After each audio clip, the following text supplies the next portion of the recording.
Hello Year 5 and welcome to your second tutorial on Tuesday the 9th of February, and we are still in week 6. This tutorial is for all groups, and today we are looking at, can I write a poem to have an effect on my reader? So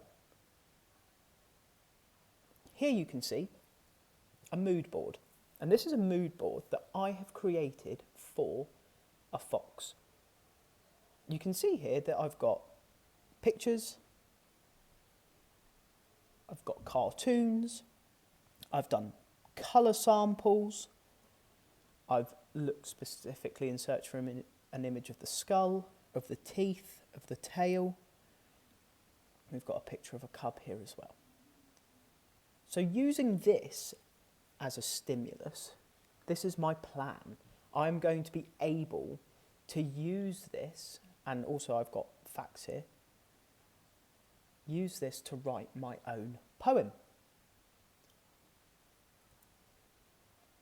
Now we're going to do it in the style of the Lost Words, so it will be an acrostic, which might be quite daunting at first, but do not panic.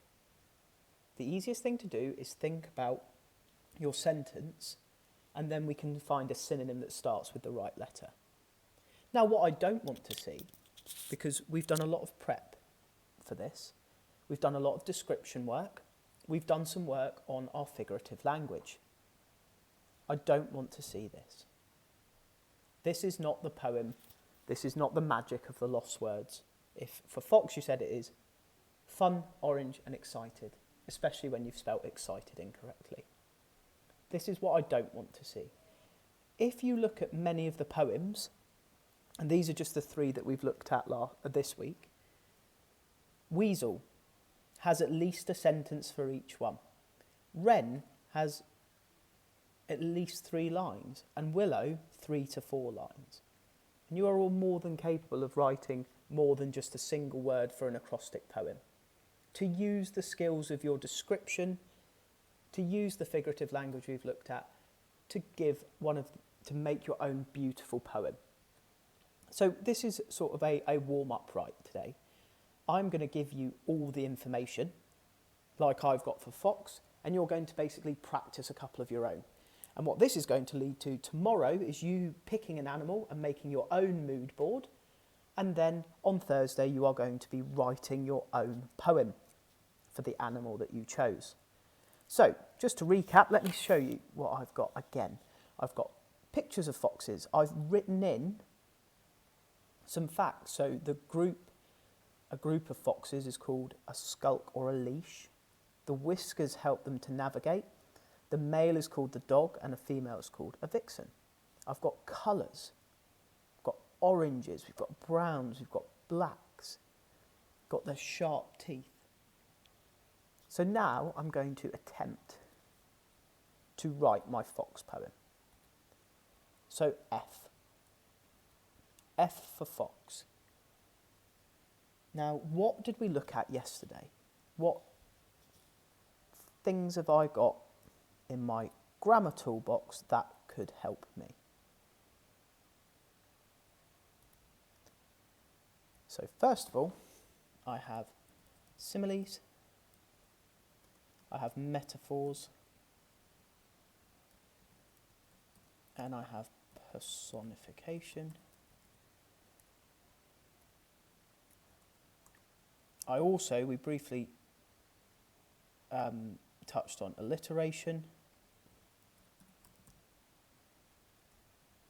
and we've also got our description, so things like our expanded noun phrases to help us.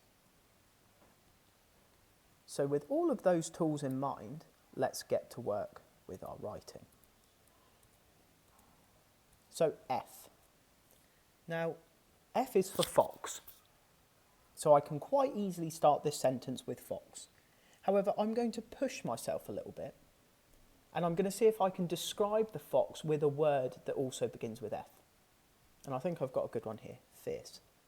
So fierce, fox.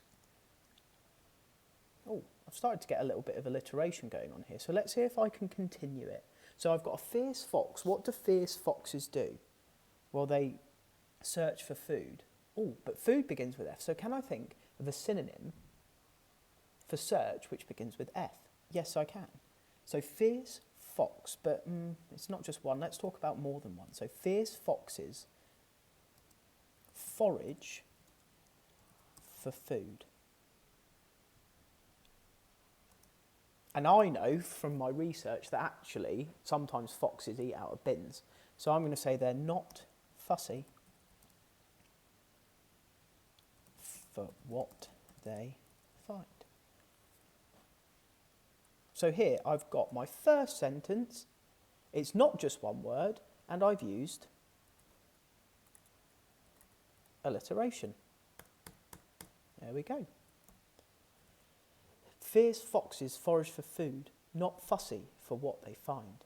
So already you can see all the F's in there have sort of started to create that rhythm that a lot of these amazing other poems from the Lost Words have. O is my next letter, and I think I'd be really silly to pass up on the opportunity to talk about the fox's fur. Orange. Orange fur. Now, what could I describe that as? Well, it's staring me in the face, really, isn't it? Similes. Orange fur like fire. And what does fire do? It burns. So I could say it's burning through the hedges as the... And then I might want to repeat myself. Fierce fox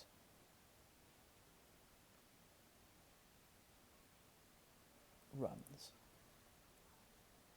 Oh, not thwart, through. Orange fur like fire burning through the hedges as the fierce fox runs. And he isn't actually burning, so I'm going to give that verb a little bit of personification. In my last one, we've used a lot of figurative language already, so let's get rid of metaphors and just work on description for our last one. Now, X is almost impossible. Notice how I said almost, because I'm going to do something a little bit clever here. X marks the spot. So I'm using that as if it's a sort of a reference to pirates. X marks the spot where, and I need to describe it, and I've described it as fierce, but I want to show that actually foxes are quite solitary. Sometimes they can be on their own and they don't really like interacting with people or other creatures unless they have to.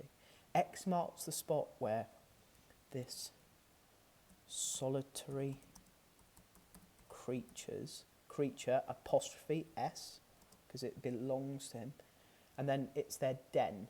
So I want to describe the den. I'm going to call it homely, because that links to people. People will understand what a homely home feels like, so it'd be nice if they could then make the link to, see that the fox has made their own den comfortable. So homely den underground, or under the ground, that sounds better, is. And by putting the is at the end of the sentence, that's allowed me to have an expanded noun phrase, because I've got homely den under the ground.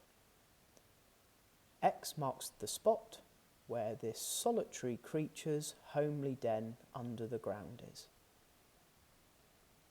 Seems to make sense. Now I'm going to go through it from the beginning and just read it back to myself to make sure that I've got that nice flow and description, and if it sounds almost like a spell being cast.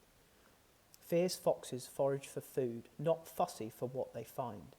Orange fur like fire burning through the hedges as the fierce fox runs. X marks the spot where this solitary creature's homely den under the ground is. I like it.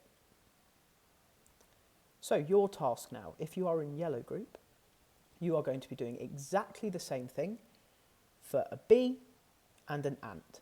And you can use these pictures to help you. Look at what we can describe. We've got the bee, we've got wings, legs, the plants they're on, the honey they make. Ants, you can describe the ant, the teamwork, how strong they are. So yellow group, that is your task to do just a short acrostic as I've just modelled for bee and ant. Green group, you will be looking at owl and frog. And again, you can use the pictures on this mood board to help you. I've done the work for you. You just need to think, what can I describe? And finally, blue group, you will be doing wasp and heron.